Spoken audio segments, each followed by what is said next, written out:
Here at the Indianapolis Motor Speedway, it is Fast Friday when speeds begin to escalate among those that have yet to qualify. There are still 11 spots up for grabs. Who will fill them and how fast can they go? All this and more on SportsCenter from Indy next. This is SportsCenter at the Indianapolis 500. The big stories today involve not only those that search for speed to qualify, but those who are looking for comfort on race day. The latter has produced some incredible 2 and 3 wide, hold your breath kind of moments on the track here this afternoon. We welcome you live to our SportsCenter coverage from the Indianapolis Motor Speedway, along with IndyCar veteran and expert Scott Goodyear. I am Jerry Punch. Glad to have you with us. Now, Scott, the activity on the racetrack today has resembled rush hour, but at over 220 miles per hour has to be a bit scary. You know, Doc, I think this is more hectic than I've seen it in past years, simply because all these guys right now know that the rains have actually taken some days away from them for practice.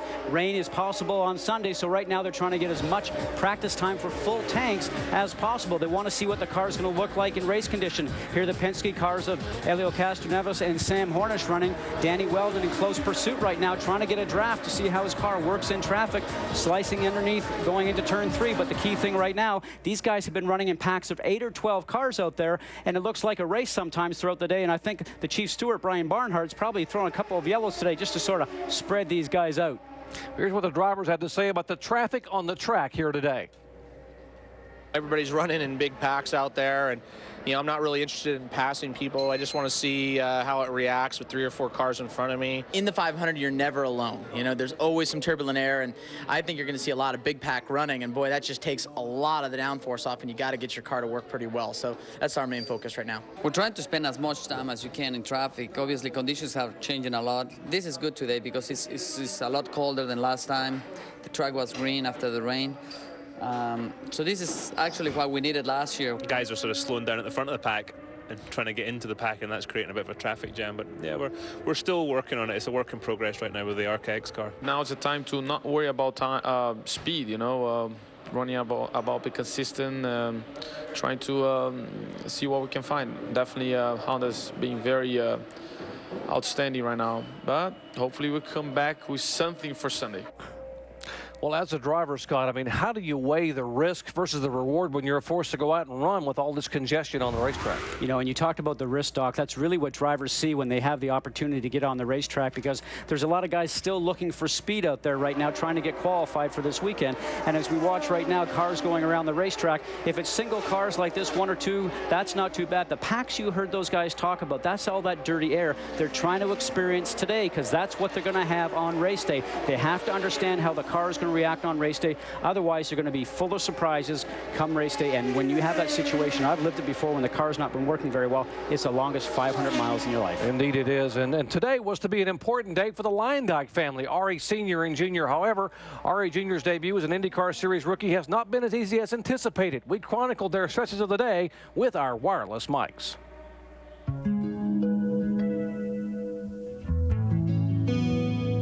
What are you feeling right now? Oh, a little nervous. Oh, this is great, man. You got to be the happiest guy in Indiana. Proudest father. No, not necessarily. This is great. I'm proud, but... Sure, it's great. But he has to do... He's better do a good job, otherwise he's gonna... He's gonna get it done. Oh, yeah.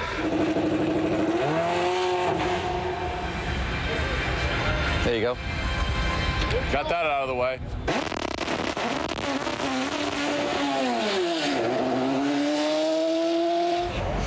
Look at that nice car up on the screen, huh?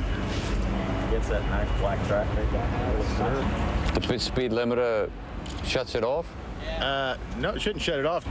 That's just leaving the pit lane, right? That's over there. Well, that's embarrassing. Just quit on you? Yeah, I went to go to 4th, and then when I went into 4th, it just felt like it ran out of fuel or something. Just went, yeah, okay. It would have been nice to get, this first one out of the way yesterday or so. Yeah. Just because now you got some mechanical problems maybe. It's just a sensor that was pinched, and it pinched the wire, so now he can't read the gear selection on the dash. I don't know what's what's going on, but they just can't seem to get this thing fired up here. I don't like the area where they're looking at because it's between the tub and the motor. It's a shame because it takes away all the track time that you need, so I can't really say what I mean, what I feel, because I'm wired, I'm hooked up here. I can't really voice my opinion. So let's just put it at that we're disappointed about this right now. Well, that was their stressful morning. Now, for more on Ari Liondak Jr.'s day, let's head down to the pits right now and Marlo Klain. Well, Ari Liondak Jr. is in the car. They've allowed him to go out and do a leak check. He has not gone through ROP yet, which I'm standing by with one of his owners, Cary Agajanian. Cary, at this point, what's the plan for him in ROP? Well, it's really going to depend on the IRL officials. We'll have to wait and see. We hope to have gotten it done earlier, and obviously had an engine problem early. They got it changed. He went out. Danica Patrick looks like just had an engine problem and oiled the track, so it's going to take more of our time right now. But hopefully, as it goes right now, they may give us more time later or early in the morning. They've been very, very cooperative, and Ari has run this race twice, at least in the Infinity Pro, so hopefully he'll be able to get out there. Cary, are you confident if you guys get this time and he goes through ROP, he'll be fine as far as qualifying, and then with the little time that he's had practice, be fine in the race? Yes, he's had plenty of laps here, and he's had plenty of laps in Infinity Pro, and he's also tested in one of these cars at Texas too. So we're confident. He has a very, very good coach. He has a very, very good coach. All right, thanks, Cary. Cary Agajanian, one of Arie Luyendyk Jr.'s owners here at the Speedway. They're hoping that they can get out there fairly soon. All right, thank you, Marlo. Cary Agajanian, Greg Beck, and Mike Kerb are the three owners for that rookie entry for Arie Liondak Jr. You heard Marlo and Cary mention ROP. That means rookie orientation practice. What exactly is ROP, and what has to happen? Well, anytime a driver comes to here, they really refer to him as a rookie, simply from the fact that no matter what type of experience you've had before, they feel that you are new to this racetrack and new to the speeds here. You can see phase one right there, 195 to 200 miles an hour is phase one, 200 to 205 phase two, 205 to 210, and then once you've done the first three phases, what they look for is sending you out with the veterans to go anything over 210 to see how consistent you are on the racetrack. You think about world champions coming here like Nigel Mansell, had to go through rookie orientation. Juan Pablo Montoya, a champion in the Champ Car Series, had to go through rookie orientation. No matter who you are and what series you came from, anywhere around the world, you must show the people here that you have the ability and the consistency to run at this racetrack at speeds of 230 miles an hour. Now, Scott, the clock is ticking. We just have moments left here in this practice session, as well as the fact that tomorrow is qualifying, day 3 of qualifying. Historically, rookies that are rushed or get in a hurry don't fare well. What are the pitfalls that he must avoid? Well, the key thing is that he's going to rush through this just simply in his mind because he wants to get up to speed. The pressure is there simply because his dad is a two-time winner here, holds a 1- and 4-lap qualifying record, and the name Liondyk is so synonymous with speed around this place that everybody just expects him to get in the car and get going quickly. The pressure is on him, much like it would be a Marco Andretti if he was trying to do this sort of thing. The whole thing for him right now is just to go slow, take it easy. If he puts the car against the wall today, he's going to rush himself over the next couple of days. Just take your time today. Think about practice today, tomorrow, and Sunday. He looks like he'll get in the field and then experience a 500-mile race so you can be prepared to come back the next year. He's not going to win it in the first year. He'll be lucky if he comes in the top 10. Just get the experience. You mentioned his dad, Arie Luyendyk Sr., who won this race in 1990 and again in 1997. How much of a calming influence is it to have his dad there as a coach when he goes on the racetrack here for the first time? Well, I think it's a huge amount of relief to him because he gets to ask a lot of questions to his father really about what he's going to experience out on the racetrack. But then again, once you put yourself into the car, you have to experience all those things that you've been told, experience them through your body, as they say. You have to feel one with the race car around this racetrack. You might be able to go 85 or 90% of the speed of the car, but it's a really good guys that can push the car to 100%. He's going to have a tough time getting 90 or 95% out of the car just today, let alone trying to get the car up to speed for qualifying tomorrow. You cannot rush it, even though your father's a two-time winner here. Well, we take a look at some of the cars, at some of the spots that are still remaining, some of the notables that have yet to qualify. 11 spots still up for grabs. Impressive rookie Ryan Briscoe, Target Ganassi, maybe the first car to roll out. Coming over from Champ Car, Patrick Carpentier, Red Bull Cheever, Jacques Lazier in the Playa del Racing Machine, and Jeff Ward, former rookie of the race here, driving for Vision Racing and Tony George. 1999 Indy 500 winner Kenny Brack continues to log laps and get comfortable in the car. His speeds today show that he should easily qualify for the field on Saturday. We'll visit with him in just a moment. And here is a look at Ari Liondak again, sitting on pit road. And there's a look at the speeds of the day. Quickest of the day, Dan Weldon, current series points leader.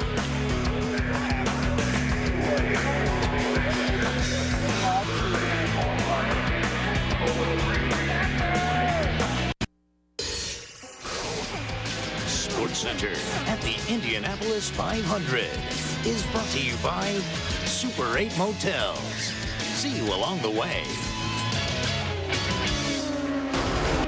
Among the fastest of the non-qualified cars today, we'll find a rookie, Ryan Briscoe, at 223.2, and a former race champion in Kenny Brack at over 222.5 miles per hour. You take a look at Brack on the racetrack right here. Carpentier, Roth, and Foyt among the non-qualifiers in the top 5. Moments ago, Marlo Klain caught up with the Swift Swede. Kenny, you guys lost yesterday because of the rain. Do you feel like you're prepared for this weekend? Are you in good shape? I think so. We're working on a race setup, and I'm doing some mechanical work this morning, and the others are doing downforce work, so I think we'll be fine. It's a lot easier when you're a multi-car team like this is. If you would be alone, it's worse. Have you guys done any simulated qualifying runs at this point? None. But we'll do that when we get the race thing under control. As far as your speed that you'd like to shoot for in qualifying on Saturday, what would you be happy with? It very much depends on the weather. Today, I think, is a very slow day because of the high weather pressure or air pressure and dense air. But if it's a good day, I think we probably could run 24 or 25. We should be able to at least. All right, thanks a lot, Kenny. Jerry, back to you. Thank you, Marlo. Still 2 days of qualifying available to fill the remaining 11 spots in this year's Indy 500. How will it play out? Who's a shoe-in and who could show up on bump day? We asked the drivers to give us their take on the weekend ahead, bumping or not. Does it make a difference?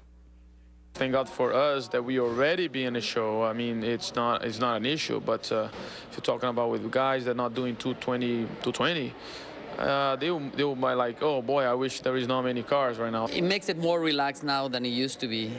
Before, you knew there was a lot of good cars, and that really, you had to work a lot harder.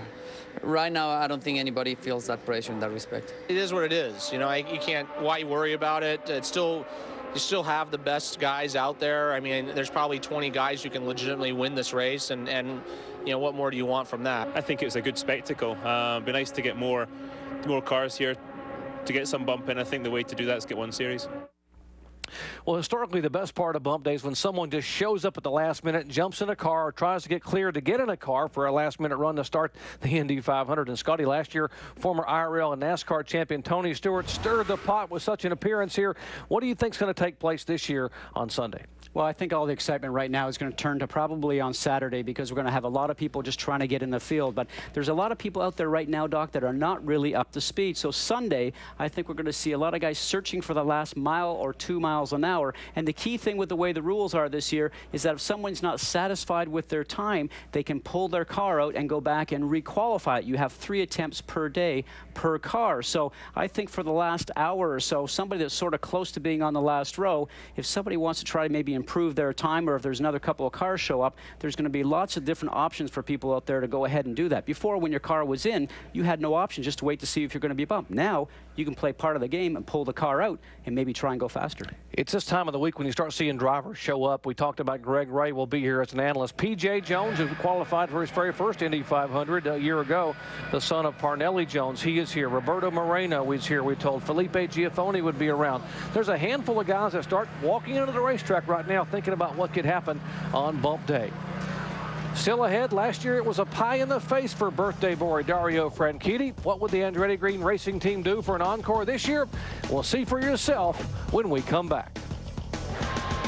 In the meantime, here's a look at more practice speeds from Fast Friday 2 as we have the Friday practice session prior to qualifying day 3. Take a look at 11 through 20, led by Buddy Lazier.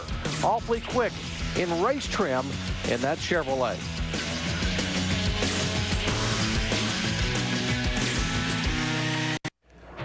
And welcome back to our live SportsCenter coverage from the Indianapolis Motor Speedway. Take a look at some more practice speeds from today.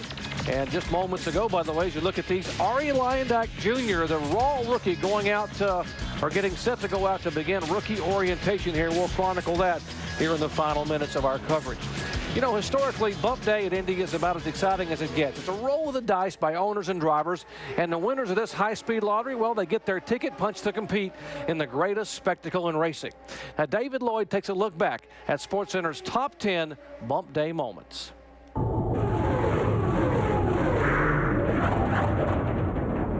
At number 10, Bump Day 2004, where former IRL champ turned NASCAR superstar Tony Stewart suited up for A.J. Foyt. Fans were teased but left displeased. Contractual issues wouldn't allow Stewart a chance to qualify. At number 9, 1977, Formula One veteran Clay Regazoni, in his first Brickyard appearance, took an unscheduled flight on day 2 of qualifying. He came back on Bump Day, took another car out, and made the show. At number 8, Bump Day 93, and Eddie Cheever on the outside looking in. I don't think anything can be more humiliating than not qualifying for the 500. In the final hour of qualifying, Cheever drove his way in at the expense of 1986 winner Bobby Rahal, who missed the race for the first and last time.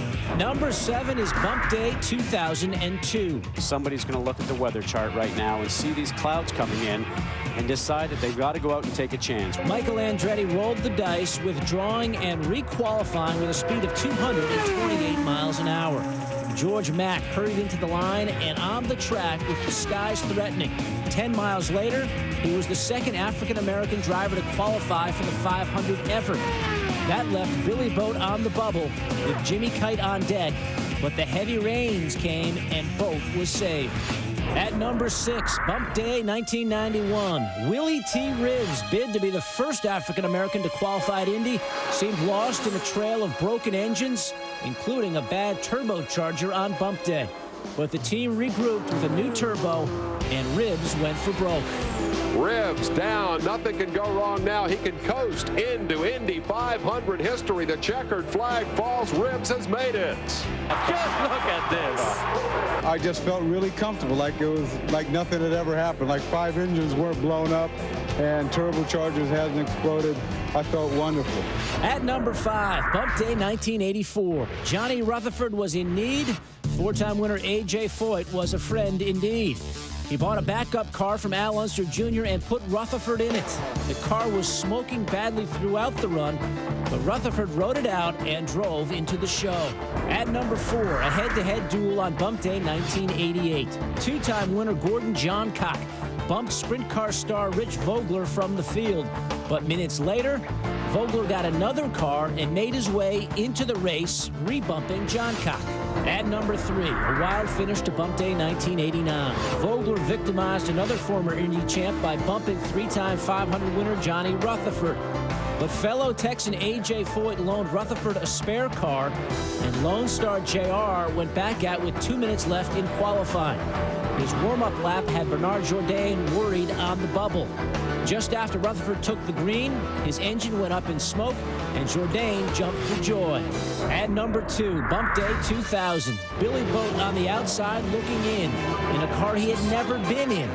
Takes off 20 seconds before qualifying ends and makes a run that impressed one of Indy's greatest icons. A.J. impressive. He had not been in that car just until a moment ago. Impressive run so far. Well, the crew does such a great job. Oh, A.J. choked with emotion. Checkered flag drops, and Billy Boat's last lap is good enough. He is in. But number 1 ranks as one of the greatest shocks in Indy history. Emerson Fittipaldi took Roger Penske to victory lane in '93. Al Unser Jr. did it in '94. Team Penske, looking for a three-peat in '95, failed to qualify on the first weekend. That is a worried look on Al Unser Jr.'s face. He has been through the mill here. A frantic Penske team tried everything on the final weekend. They even borrowed some cars from Bobby Rahal. But there was no joy on Bump Day. Mighty Penske struck out. The entire team missed the race. I got 2 of the world's greatest drivers sitting on my right and left. They gave everything they could give for the last 2 weeks. Unfortunately, we didn't have the ability to put these 2 cars in the race. Unbelievable, great bump day memories here in Indianapolis, and you're looking at the possibility of another one because Ari Liondak Jr. on the racetrack now for the first time going through rookie orientation.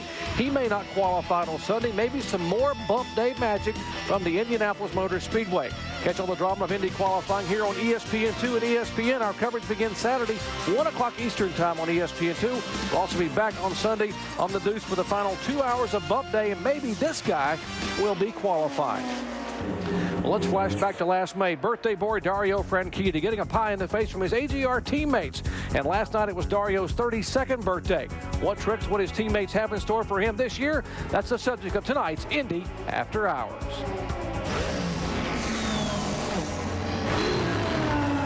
We're getting ready to go out. We're going to do our thing. We're doing Indy Racing Live.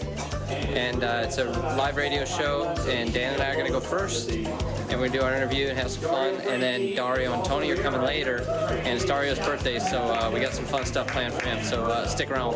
Have a good time. Ryan Herda is also taping for ESPN's Indy After Dark.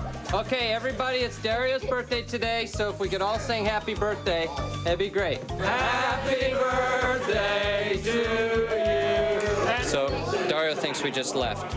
Okay, but this is what he did to me on this show last year. That was on my birthday. It's his birthday now, so you know what's next.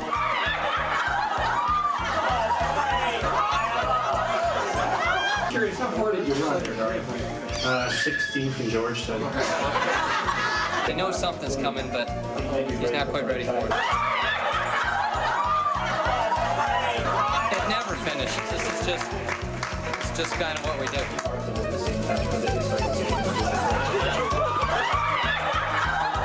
So we finally got it. Mission accomplished. Thanks for watching Be Heard and all the AGR boys on Indy After Hours, and keep watching.